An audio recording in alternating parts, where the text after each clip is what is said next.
Olá, turma do terceiro ano, sejam muito bem-vindos a mais uma aula do componente curricular de língua portuguesa.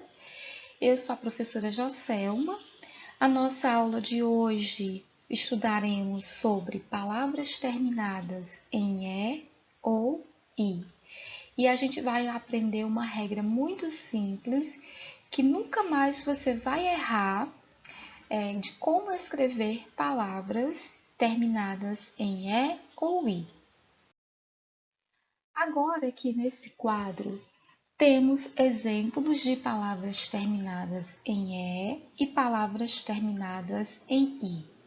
Vamos fazer a leitura dessas palavras. Palavras terminadas em E.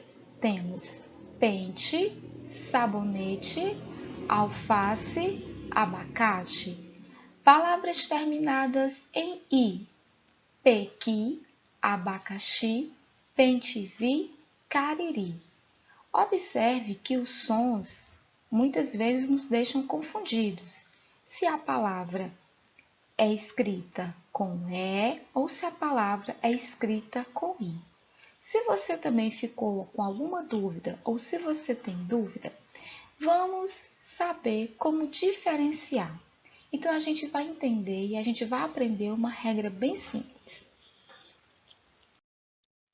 Se você tem dúvida se a palavra é escrita com E ou I, porque a pronúncia é muito parecida, a gente vai entender uma regra bem simples que fará com que você não erre nunca mais. Então, preste muita atenção. Se a sílaba tônica estiver no final das palavras, escrevemos com a vogal I e não com a vogal E.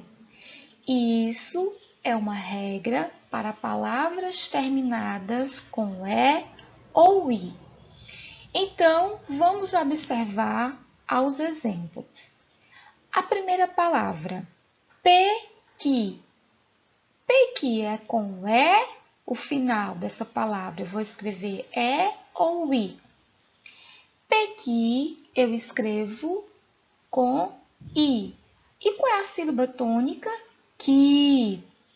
E qual é a regra?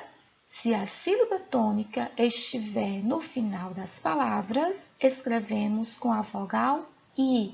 Então, está correto. Escrevemos a palavra pequi com I. Jabuti. Qual é a sílaba tônica? Ti. Então, não há dúvida que vamos escrever o final desta palavra com a vogal I. Sucuri. Qual é a sílaba tônica? Ri. Então, se a sílaba tônica estiver no final das palavras, como está no exemplo aqui, escrevemos com a vogal I. Se a sílaba tônica não estiver no final das palavras, então não escreveremos com a vogal I, e sim com a vogal E. Preste bastante atenção. Dente. Qual é a sílaba tônica dessa palavra? Den. E qual é a posição da sílaba tônica? É última, penúltima ou antepenúltima?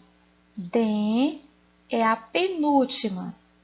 Então, não escreveremos essa palavra com o final I, e sim com a vogal E. Outro exemplo. Raquete. Qual a sílaba tônica? Que. A sílaba tônica que não está no final das palavras, por isso escrevemos com E. Carne. Qual a sílaba tônica? K. K é a sílaba tônica final da palavra? Não. Por isso, escrevemos com E. Então, todas essas palavras que temos como sílaba tônica a penúltima, escrevemos com a vogal E. Gostou dessa aula? Então, até a próxima! Até a nossa próxima aula, com muito carinho para vocês. Abraços!